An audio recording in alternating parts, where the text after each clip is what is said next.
กรมค้นคว้าวิทยาศาสตร์และประวัติศาสตร์กระทรวงป้องกันความสงบได้จัดพิธีปาฐกถาวันเกิดประธานสุภานุวงศ์ครบรอบ117 ปี วันเซ็นสนธิสัญญามิตรภาพการร่วมมือครบรอบ49 ปี และการสร้างตั้งสายพัวพันการทูตลาวเวียดนามครบรอบ64 ปี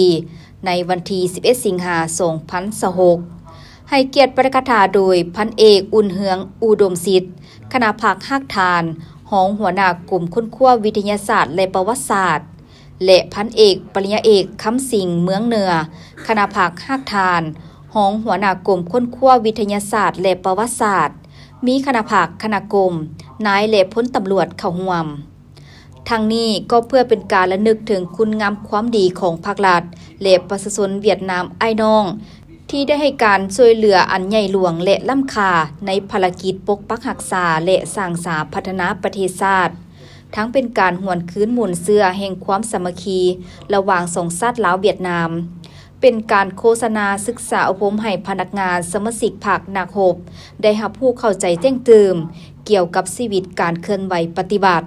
ผลงานคุณงามความดีและคุณสมบัติศีลธรรมปฏิบัติของประธานสุภานุวงศ์และมูลเสื้อแห่งสายพัวพันมิตรภาพความสามัคคีพิเศษและการร่วมมือหอบด้านระหว่างลาวเวียดนามให้ลึกซึ้ง